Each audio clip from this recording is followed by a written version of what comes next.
Thank you for joining us, everyone. Welcome. Good afternoon, everyone. My name is Pazit Levinger. I'm a Senior Principal Research Fellow at the National Aging Research Institute. Welcome to our Seminar on Aging program.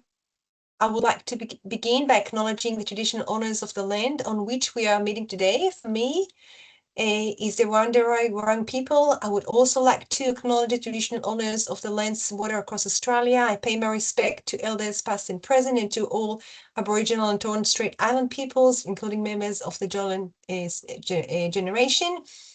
Few housekeeping today. So we are meeting today using Teams. So if you have any questions, you can put that in the Q&A function.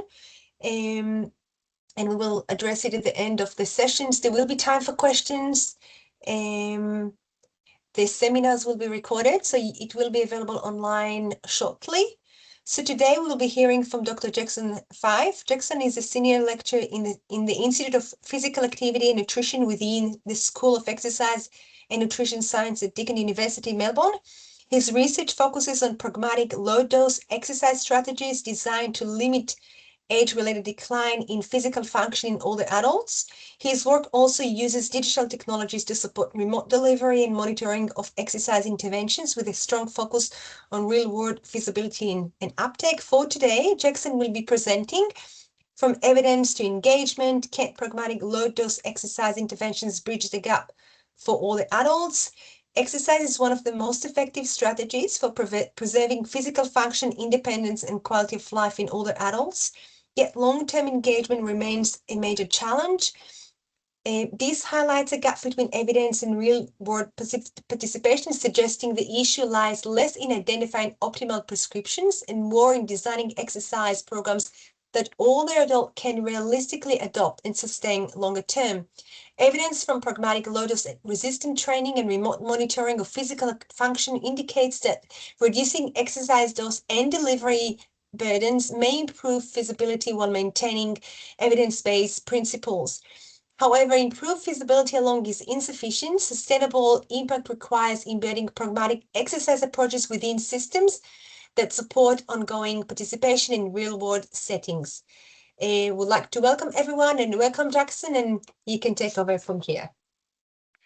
Thank you very much, Pazit, for the introduction, and just want to thank David, Pazit and the team for the invitation to speak today. So I guess Pazit's already given a bit of an introduction to the talk, but really what I wanted to speak about today is that gap that we have between, what we know about exercise and its effectiveness for promoting healthy aging, but what people are actually able to do and what people put in practice. So the key question that I really want to explore today is whether pragmatic or low dose exercise solutions might provide an alternative to help bridge that gap. And so I really want to just walk through some of the evidence that our research group and others have provided on this topic, and also what that might mean for practice and future research. So we'll structure the talk around 4 key questions today.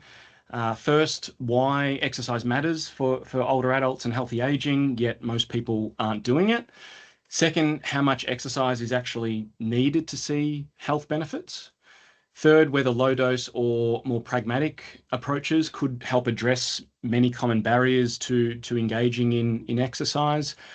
And finally, this idea that, when it comes to engaging in exercise, often knowledge alone about the benefits of exercise or, what to do from an exercise perspective isn't always enough to change behavior and talk about some other strategies we might need to bring in if we truly want to improve participation in exercise and physical activity. So I think it's pretty clear to many of you here why exercise matters for healthy aging. Clearly, it plays a central role in maintaining health, function, and independence as we age. And we know that it is truly a whole body intervention in the sense that it affects multiple physiological systems at once. It's not all about muscle. Clearly, we're engaging the cardiovascular, metabolic, musculoskeletal, and neurological systems, and really because of this, whole body-wide integration, it's one of the most powerful interventions that we do have for healthy aging. And this is really summarized nicely in this figure that shows that different types of exercise, whether that's aerobic exercise or resistance exercise, do stimulate a broad range of physiological adaptations. And these range from, improvements in cardiorespiratory fitness, vascular health, all the way through to improving muscle hypertrophy, strength, and power. And although there are differences, between exercise modes in terms of the benefits that they promote, there's also a large degree of crossover between the adaptations that we see between different exercise modes, particularly in people who are relatively inactive. But perhaps more importantly, we see these benefits transfer to a lower risk of many chronic diseases, as well as frailty and mortality. And I think this really summarizes, why exercise is often described as, a multi-system medicine for healthy aging. And this figure here just shows the typical kind of life course representation of the importance of exercise for maintaining functional capacity or exercise capacity across the lifespan. If we're looking at the blue line, this is showing, someone who is a lifelong exerciser, clearly can maintain a higher level of physical capacity for longer. But importantly, as we can see in the green there, we know now that even if exercise is initiated relatively late in life, it's never too late to shift that trajectory upwards and see an improvement in physical capacity, even in the later stages of life. Even if someone has been quite sedentary for most of their life, adopting exercise in mid or later life can still delay the loss of functional independence that we know can occur if someone maintains a sedentary lifestyle for most of their life. And so we have current physical activity guidelines that recommend different types of exercise or physical activity. So typically we have recommendations for older adults in particular to do 150 minutes of moderate to vigorous physical activity in the form of aerobic exercise, plus add 2 or more sessions of muscle strengthening activity or resistance training during the week, as well as balance and flexibility work as well. So the guidelines are, really pretty comprehensive but high level. But for some individuals, they do set a fairly high behavioural bar if they're going to be able to stick to all of these guidelines for a long period of time. And we know that despite these pretty clear guidelines, many adults are not meeting them. And this figure here shows adherence rates to moderate to vigorous physical activity, so more of the aerobic forms of exercise. And we know in particular among adults who are age 65 and above, around 57% of those individuals are active, but they're still not meeting guidelines. And what we also see is the gap becomes even larger when we look at muscle strengthening activity or resistance exercise, in that around 95%, and this is based on data from 2023 from the Australian government, showing that around 95% of Australian adults aged 65 and above are not doing, any form of muscle strengthening activity. And this is really concerning because we know that strength is critical for maintaining mobility, independence, for preventing frailty as well. So it really does highlight a major opportunity for better exercise strategies and interventions across the board, but perhaps particularly for muscle strengthening activity, where we see the largest inactivity rates. And we know that older adults face a range of barriers to exercise that prevent engagement in regular physical activity. These typically fall into different domains, from sort of health related to psychological, to more knowledge-based, and also social barriers as well. So for example, many people will experience pain, fatigue, a fear of getting injured, or they have chronic conditions that prevent them from easily engaging in exercise, while others, are low in confidence, don't necessarily have the knowledge to know what to do from an exercise perspective, or they might just not have access to the facilities that they perceive are necessary to be able to do something like resistance training in particular. So I think, low participation is rarely about one single barrier. It's usually multiple interacting factors. And what's important to recognize is that these barriers become even more pronounced when you consider that many older adults live with multiple long-term health conditions, or frailty, which add additional barriers into the mix. And this is unfortunate because these are the individuals who have the most to gain from exercise from a health and well-being perspective, but they also face the greatest challenges to actually stick with exercise. So I think, the question really becomes, how can we design exercise approaches that actually work within populations that do experience multiple barriers?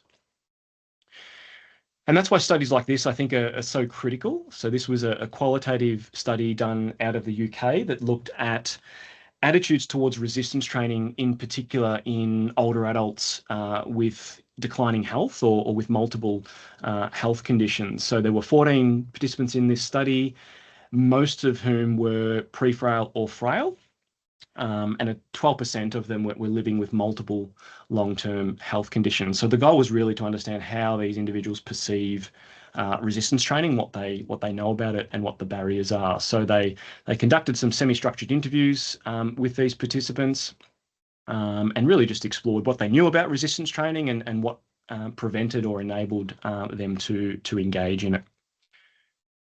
So from the interviews, they really identified three key themes. The first was that many of these older adults had a lack of awareness and understanding of what resistance training was.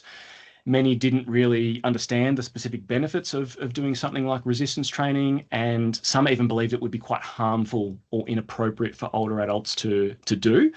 So it was clear that awareness and education are really, really important.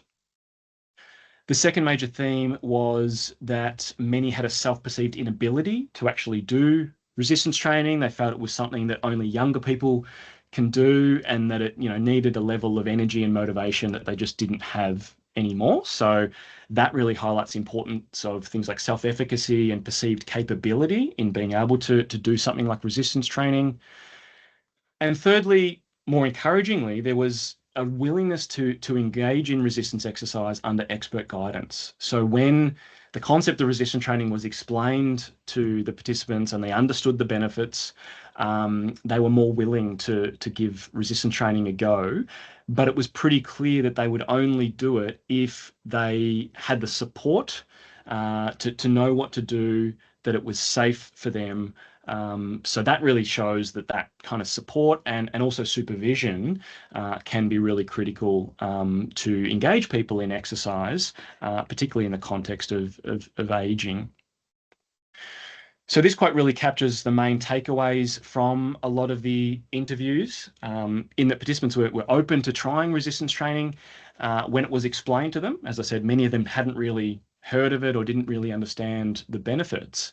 But the key was that they felt that an individualized approach was needed with some expert support. So I think what this shows is that, the challenge is not just about improving knowledge about the benefits, that's important, but actually finding a way to support people in terms of a confidence and accessibility perspective is very, very important too. So the next question that I wanted to cover is related to exercise dose, and I presented the exercise guidelines for older adults previously, and we often present them as a bit of a fixed threshold, and this is kind of what we need to achieve. But the evidence actually shows that there is a dose-response relationship with exercise and physical activity, meaning in most instances the benefits increase with higher doses, but that also raises an important question in that, how little exercise is needed to start seeing some benefits. And so when we look to the literature, we can start to get some answers on this. This study here was a relatively recent meta-analysis that combined data from 8 different cohort studies in over 36,000 older adults. And the graph here shows the relationship between daily dose of moderate to vigorous physical activity and the risk of all-cause mortality presented as a hazard ratio. So what it really shows is that the risk decreases pretty rapidly as activity increases from 0 to very small amounts. In that the biggest gains in a relative sense happen relatively early when people move from inactivity to doing something. And so the largest reduction in mortality risk in this study was identified at being at about 24 minutes per day, which is kind of just beyond the current guideline of 150 minutes of MVPA per week.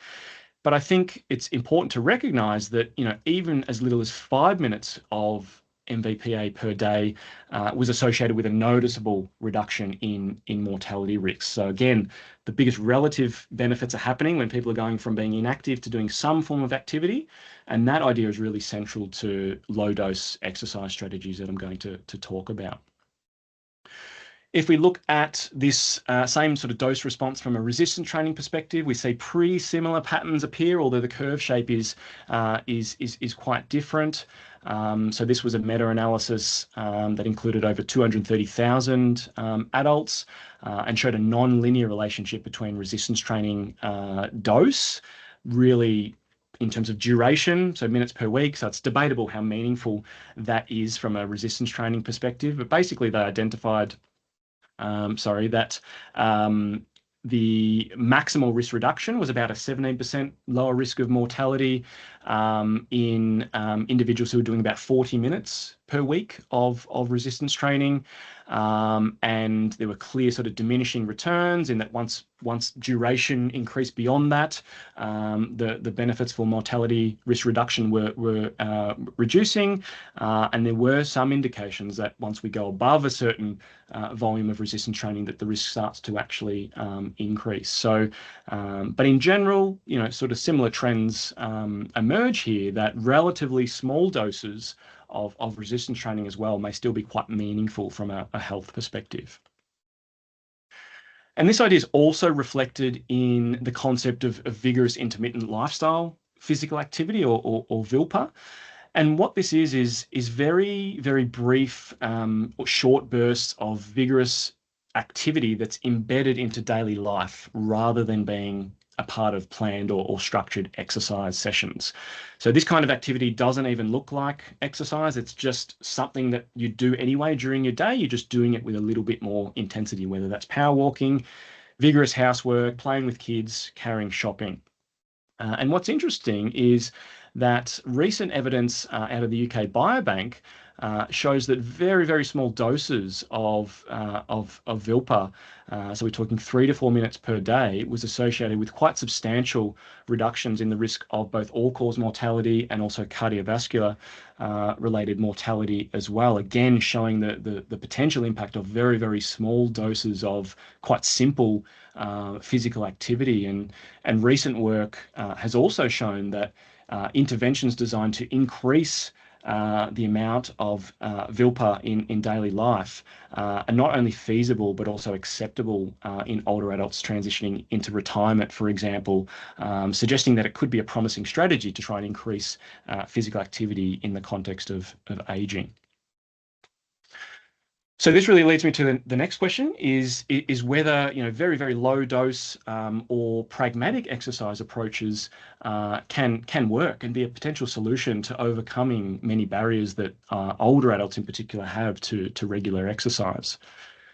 And we've been very interested in this concept mainly from a resistance training perspective because of the known benefits of strength and physical function in the context of aging, and also the fact that we have much poorer engagement in resistance training than we do with aerobic type training. So we published a review article a few years ago now trying to kind of unpack this concept a little bit, and we started to define what we mean by low dose or pragmatic exercise strategies in the form of resistance training.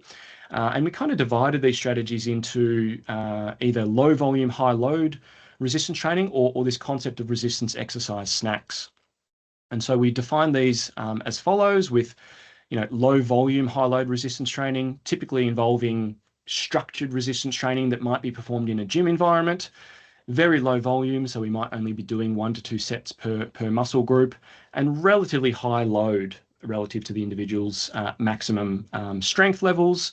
So talking sort of 70% or more of their 1 repetition maximum load, using external loads and resistance training equipment, as opposed to the resistance exercise snacks, which were defined as brief but more frequent resistance training with body weight or minimal equipment alternatives. So using bands or portable weights that could be done at home or outside of a gym environment.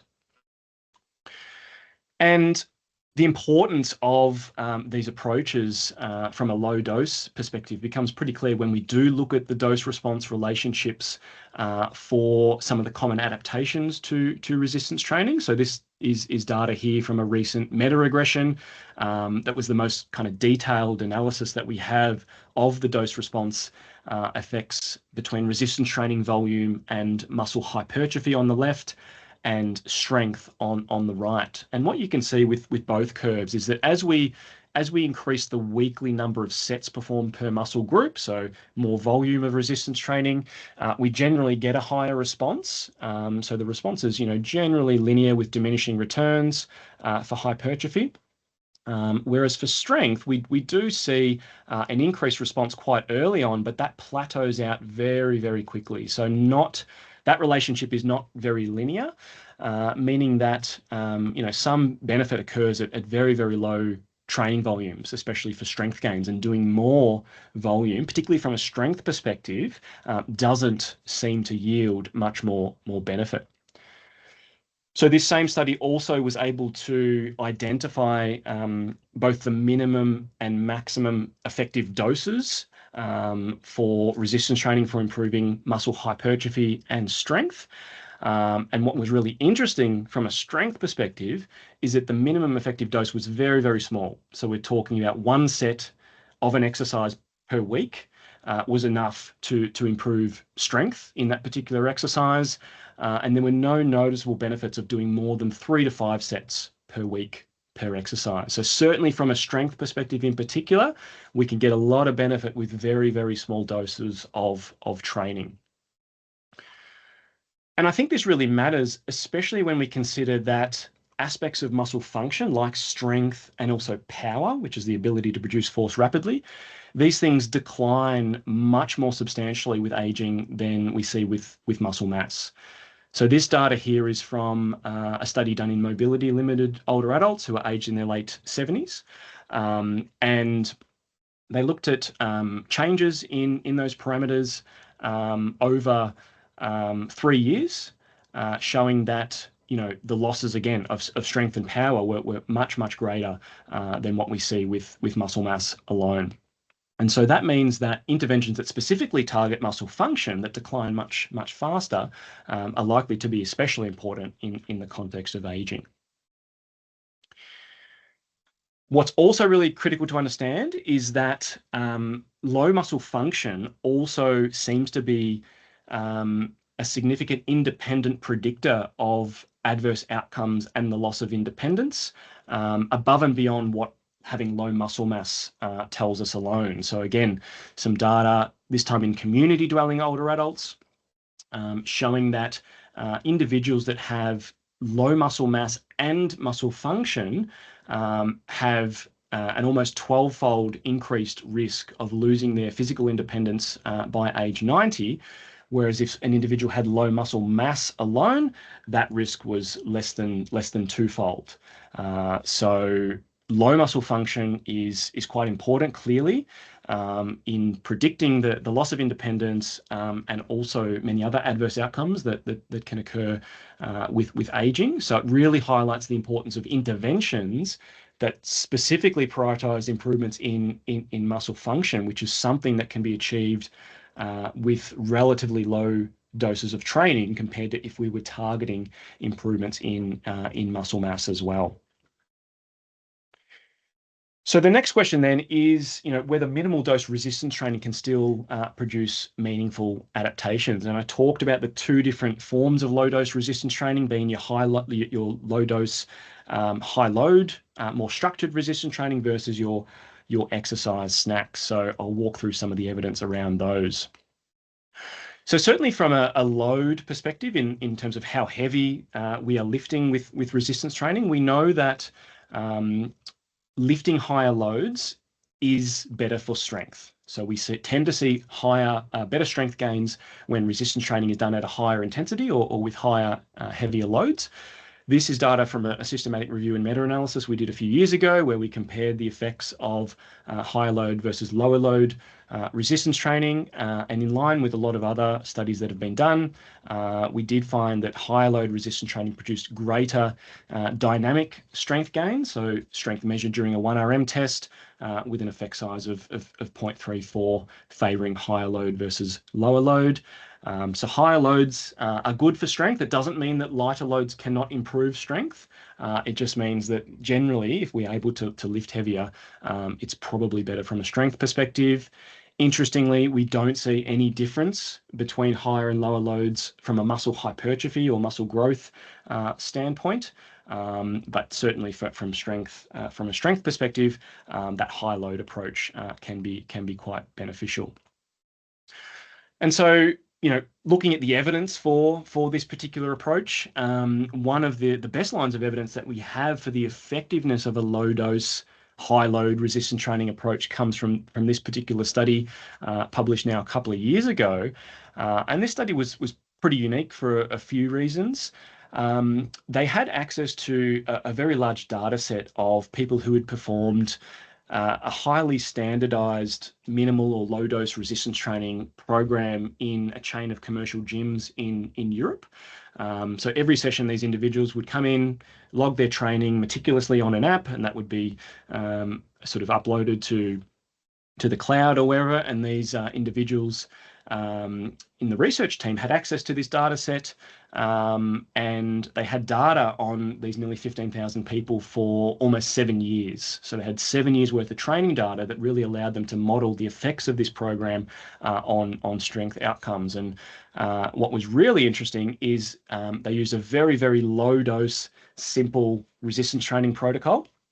So we're talking 1 session per week of resistance training. So the individuals would come in, they would do 6 machine-based exercises. Most of them were sort of multi-joint exercises targeting, multiple major muscle groups at once. So that made it quite efficient. And they just did 1 set of each of those 6 exercises to the point of momentary muscular failure, where they couldn't complete any further repetitions, but the sets were quite short, so 4 to 6 repetitions.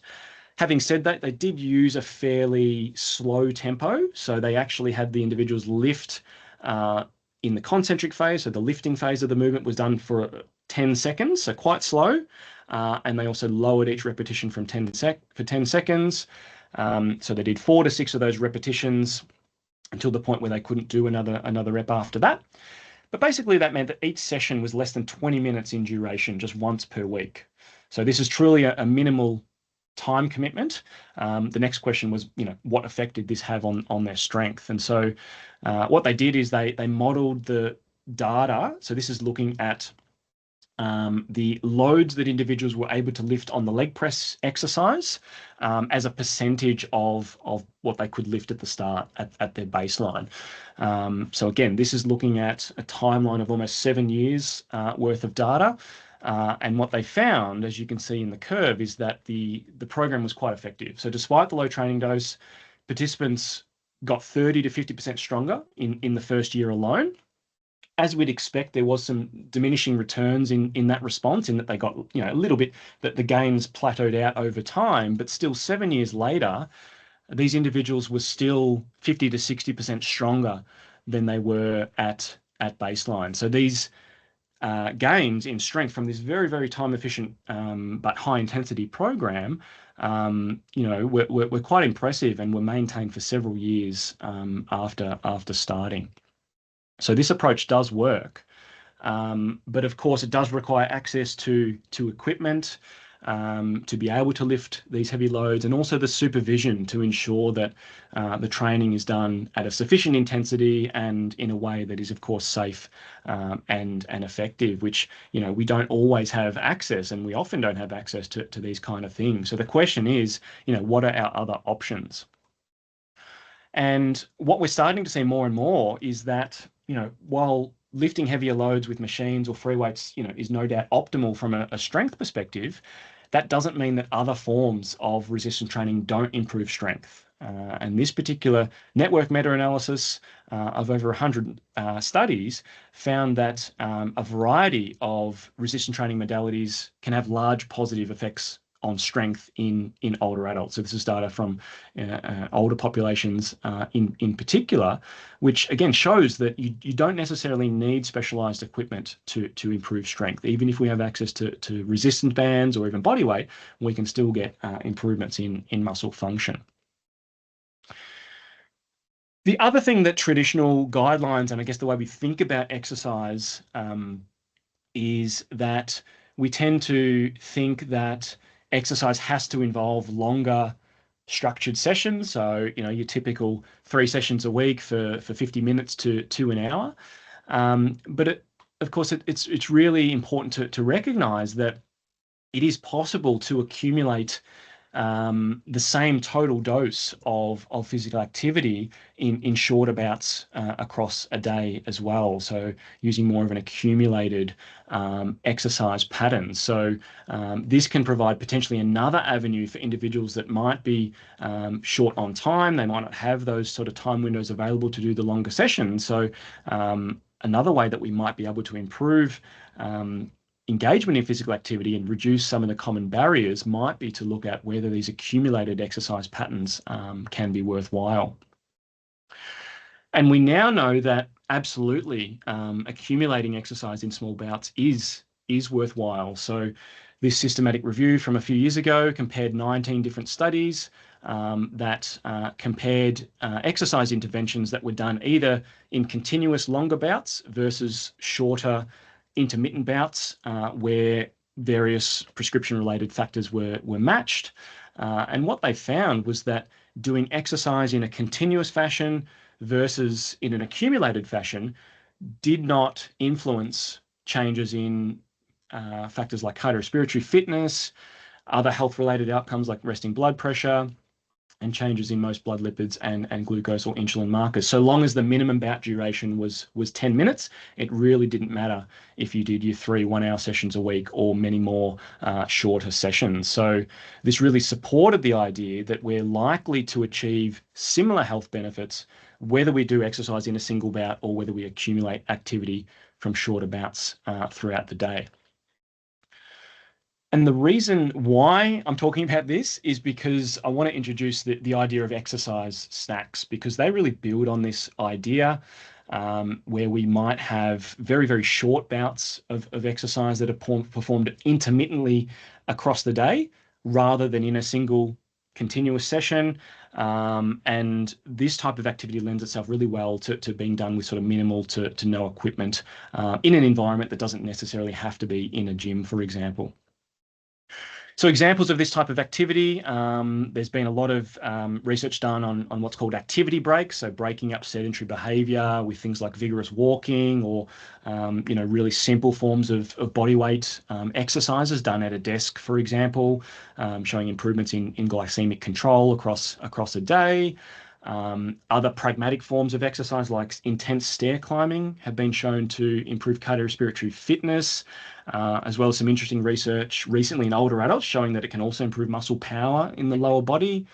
But up until recently, their impact on improvements in muscle mass and muscle function hadn't been explored until relatively recently. So this is something that we were really interested in doing.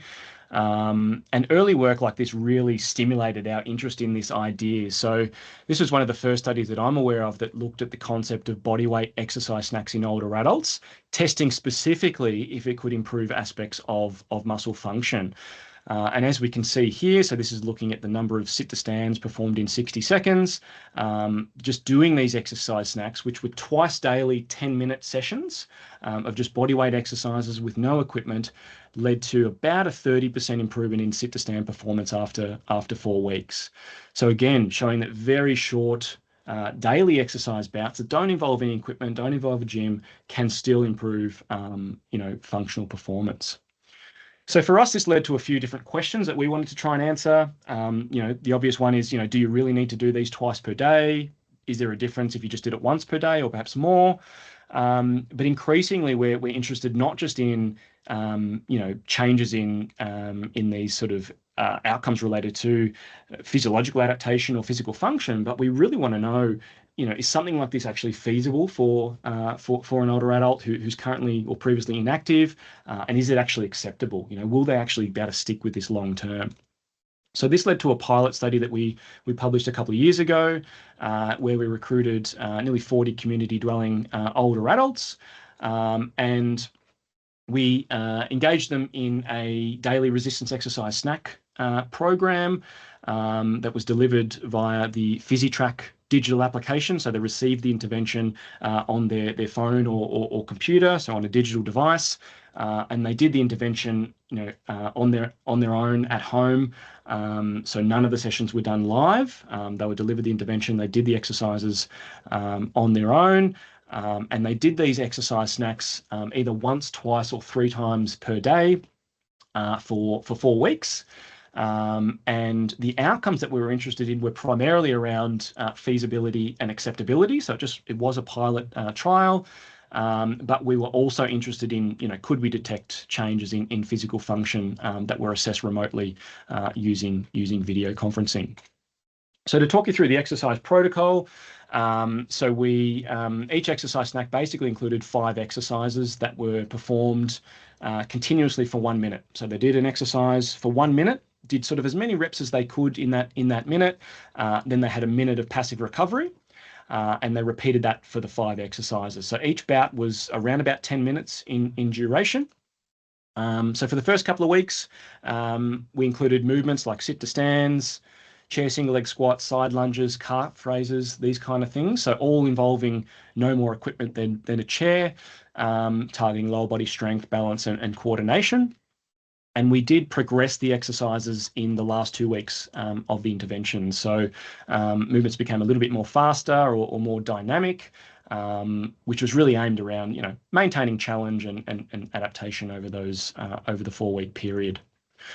So the main findings were that adherence to this program was excellent. So the average intervention across the 3 group average adherence, was about 87%. And we had no adverse events that were reported related to the intervention. So this suggests that the program was, not just feasible, but also safe.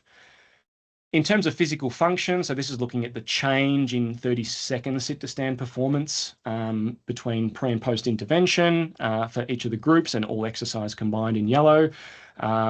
There were signs that this intervention did improve physical function, but the differences from pre to post weren't any different compared to the control group. And it's important to mention the study wasn't powered to detect improvements in physical function. It was more exploratory as an outcome, but it did suggest that there might be something, in this kind of program for improving physical function in older adults. Perhaps even more importantly, most of the participants rated their enjoyment as quite high in this type of program. Most plan to continue doing the program at home after finishing the intervention. And we also did some semi-structured interviews with the participants that helped us sort of identify a few themes that participants seemed to like about this approach. So they really liked the idea that it was time efficient. They could do it at home. They didn't have to go anywhere to engage in it. It was quite simple and accessible. And for a lot of people, it helped to support their confidence with exercise. It allowed them to realize that they could engage in different types of activities than they otherwise might have before. So some really positive outcomes. And so I think, overall, evidence is starting to accumulate of the potential benefits of this kind of approach for improving physical function in older adults. So this is a brand new systematic review and meta-analysis that included data from 4 studies showing that this kind of snacking approach, where again we have very, very short sessions done at a relatively high frequency, and this analysis found that overall there were positive effects in terms of strength, lower body endurance. The change in balance performance was not statistically significant.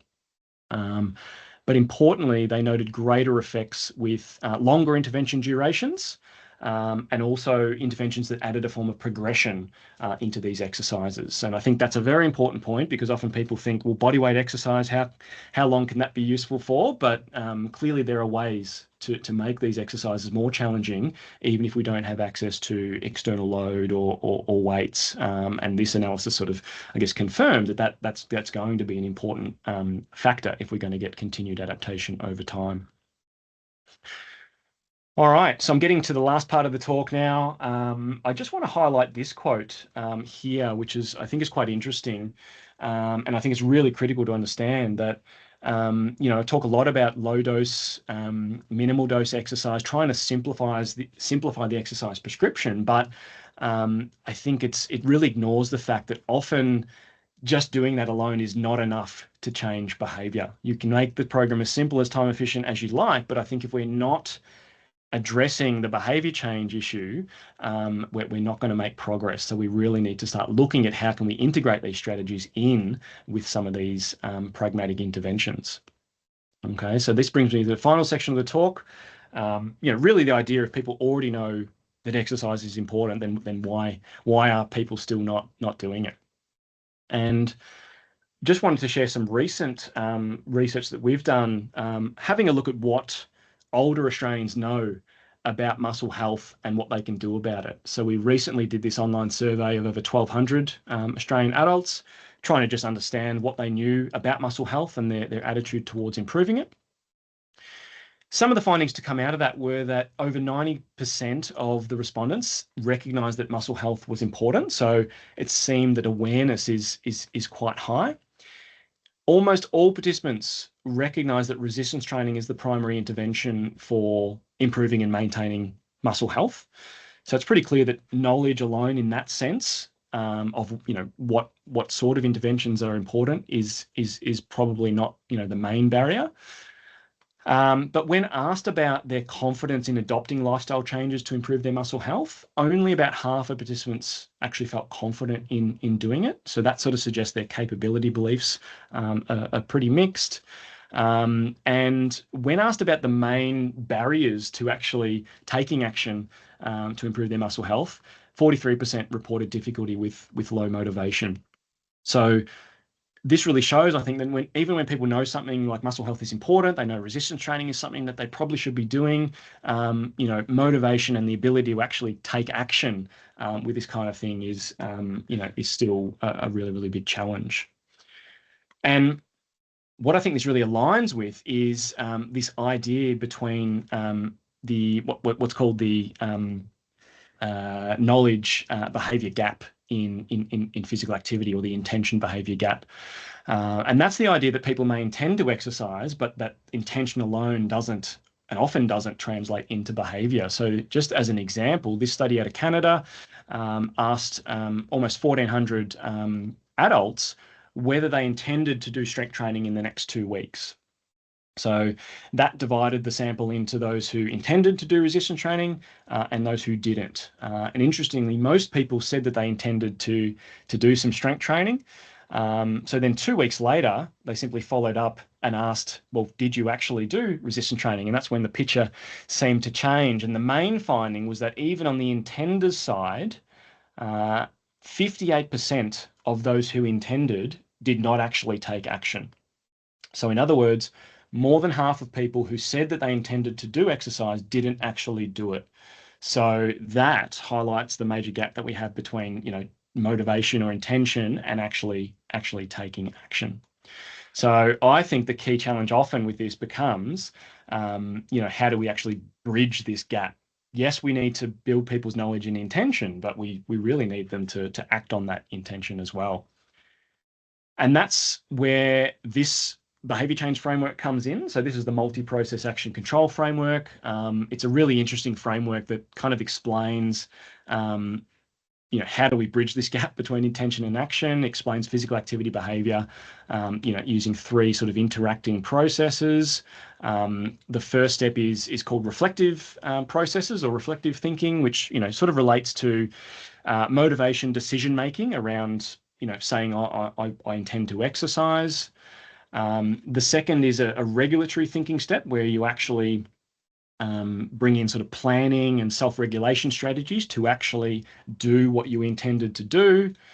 And then the third is what's called reflexive thinking, where the behavior kind of becomes more automatic and habitual, part of someone's identity. And that's sort of the step that we sort of hope everyone gets to. So I just wanted to quickly break down the framework and then tie it back into these low dose strategies. But basically these reflective processes involve questions like, why should I do it? So if you're going to set the intention to exercise, you need to have an understanding of what the benefits are. You need to know why you would do it. You also need to have a perceived capability to do it. You need to understand, can I actually perform this behavior? You need to know whether or not you think you'll enjoy performing the behavior. And you also need to perceive that you have the opportunity to do so, that you can actually fit it into your lifestyle. And if the answers are positive to all of these things, you're more likely to have a strong intention to engage in exercise. But we know that that's not enough necessarily. So I think if we think about these low dose pragmatic exercise alternatives, I think there's multiple reasons why those sort of approaches might help someone build more intention. So for example, they can make exercise seem more achievable, enjoyable, perhaps, and probably importantly, easier to fit into daily life. So I think there's a number of positives there. The next step, though, is actually putting this into practice, which is a little bit more complicated, but this is where we have to bring in other strategies that build on intention that help someone actually perform the behavior. So one aspect is what's called behavioral regulation, where we actually sort of need to plan the where, when, and how we're actually going to engage in something like resistance training, for example. So I'll train before work at a specific time. And we also need to bring in other backup strategies too, because often plan A will fall through. So we need a backup plan. Like if I'm short on time, I'll do a 10-minute session. And again, this is where maybe that snacking approach kind of fits in as a bit of an advantage. The other layer is emotional regulation. So we need to manage the times where we don't feel super motivated, we feel more tired, more stressed than we anticipated. So we actually need strategies to help us show up and perform the behavior regardless of that. And also we need to also stay focused on the task at hand. So we need to avoid procrastination that can happen. We might intend to exercise when we get home, but if we sit on the couch when we get home, we're probably not going to follow through on that intention. So bringing in strategies that help us kind of nip that in the bud. It might be changing into our workout clothes straight away. That can increase the likelihood that that we will actually perform the behavior. And then over time, if we're able to put this into practice, this model sort of suggests that over time, the act of exercise sort of gets baked into our identity and we see ourselves as an exerciser, that, it's just part of what we do, and things start to become a little bit more habitual and automatic. And so I think, the more and more we're putting these processes in place, the more likely we actually get to this point. So I think frameworks like this multi-process action control framework, they seem to have a lot to say about physical activity behavior and what makes it more likely that people convert intention to action. Most of the research to date has really examined how well it predicts whether someone will predicts physical activity levels. So mainly association studies.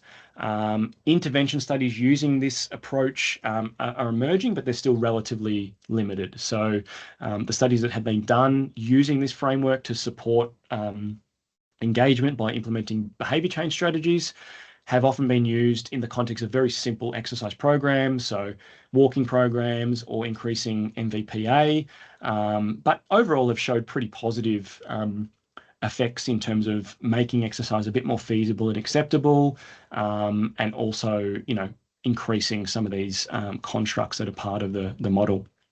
So still much more to do in this space, which really leads me to what I think are sort of the upcoming research opportunities and areas that our group is looking to explore. So the first question is really, can combining these low dose or pragmatic exercise interventions with behavior change strategies informed by this MPAC framework improve engagement among inactive older adults compared to just sort of the exercise program alone. We need to also understand which processes as part of this MPAC model are most important for helping people not just start exercise, but also sustain participation long term. And third, whether or not we can integrate these MPAC strategies into scalable delivery models where, we might be using telehealth or home-based programs that sort of remove additional barriers to exercise. Whether these strategies can be easily integrated into these models, and whether that improves adherence to pragmatic exercise interventions is something that we're really interested in exploring. So just to summarize, we know exercise is one of the most powerful interventions we have to support healthy aging, but most individuals, in particular older adults, aren't doing it. We do know that even small doses of exercise, well below the thresholds listed in our guidelines, can still produce meaningful health benefits. I think there's a few good reasons to suspect that lower dose and pragmatic exercise alternatives may help reduce barriers to participation, and may help sort of avoid some of these common barriers that many adults and older adults do come across. But I think improving engagement in exercise, does need to go beyond just the exercise prescription alone, and we do need to start thinking about integrating them with behaviour change frameworks like the MPAC. There's many others, but I think ultimately the challenge is it's not so much about convincing people that exercise is important. Yes, there's always opportunity to improve knowledge in that regard, particularly with things like resistance training, but we ultimately need to design approaches that people can adopt a little bit more easily, and importantly, sustain for ideally the rest of their life. So with that, just want to thank some of the collaborators on the work that I've mentioned in this talk, Deakin IPAN for funding, and more than happy to take any questions if we've got any time.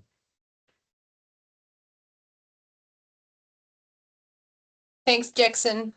That's really capturing the whole lot on exercise, isn't it? Years and years of work. So I think if I summarize, there's a lot to unpack, but I think the bottom questions the bottom point is that we know exercise is working. Evidence is quite clear on that. So the question is, how do we actually make people move more and exercise, whatever that means for them, whatever exercise they like to do? And I think this is where the challenge from research perspective. You also touched around motivation, and we know that motivation is heavily, dependent on your feeling, your mood, and that's not a very consistent way to look at it, because, most of the time you're not motivated to exercise or go to work, but you still do it because then there's other reasons. So I guess motivation follows actions, isn't it? So it's all about actions, how we can make people move and do. There are some questions, but assuming we have in the audience people that just want to get started, if you need to give them an advice, what the first step they should do, what they should do just to get going, what would you say? Yeah, good question. So I think probably no surprise, I'm going to say start small. So I think just choose something that is quite simple. So low time commitment, quite simple, whether that's sort of 5 to 10 minutes if you wanted to get into strength training, for example, but you're not currently training in a gym or doing structured training. You might just choose to do sort of 5 to 10 minutes of body weight exercises at home, doing simple movements that you can do around the house, whether that's, sit to stands, whether that's step ups, those kind of movements, and just see if you can, do those on, starting maybe 3 or 4 days a week, even at a higher frequency. And again, I think focusing a little bit more on those strategies to just make sure that you can show up and do those consistently, whether that's setting a consistent time to do them, whether that's the same time during the day, or maybe it's sort of anchored to something else you do consistently in the day, sort of immediately after lunch, or after your morning coffee or something like that, depending on what you're doing. So I'd say sort of start small, and progress gradually, but make sure that you are planning when, where, and how you'll do it, and also sort of be prepared for if the plan changes, what can I do instead? Yeah. Awesome. So we have a couple of questions. So Judith asked, with regard to the snacking exercise, the small dose duration of exercise. Mhm. So how the concept of warm up and cool down, which was previously recommended for longer periods for older people, works alongside the exercise snacking. Yeah, it's a great point. I think with some of the evidence that or the protocols that we've used so far, they've been relatively low intensity in themselves, in that they're, again, not using external loads necessarily, just using body weight. The protocols we've used, participants have been instructed to do those exercises for a minute in duration. Not necessarily to do as many as they can, but work to a reasonably high RPE. So the intensity is not super high. So I wouldn't see a great need to do a really long warm up to get into those. Obviously, that needs to be assessed on an individual basis, depending on needs. But what I would say is that probably with the lower intensity activity, you might not need as an extensive warm up as with other forms of exercise. The extended cool down is a good point. We know that it has been recommended for older adults to do an extended cool down, but I think something as simple as a short walk would be sufficient to add on to either side of something like an exercise snack, just to build in more activity, but serve as a lower intensity warm up and a cool down. Okay, thank you. That's good advice. Then David asked regarding remote monitoring, said it's an interesting component. Do you think that digital tools primarily supporting adherence, or do you think they also allow better individualization of exercise prescriptions? Look, I think using digital tools to deliver these sort of interventions definitely improves the feasibility and the scalability of this approach. We can reach many more people, and we can avoid some of the common barriers around access to facilities and transport challenges. Obviously, it can bring in other challenges as well when you have someone exercising at home, etc. We need to be conscious of safety and those issues as well. So I think mainly that the benefit is just feasibility and access.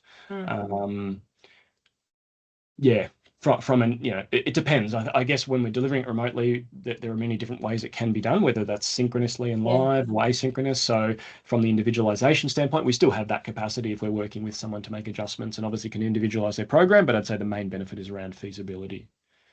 Right. And very last questions. I like that questions from Lisha. She said, thanks for the fantastic presentation, which we all agree. I was wondering if you can tell us anything about the evidence on social factors of exercise adoption.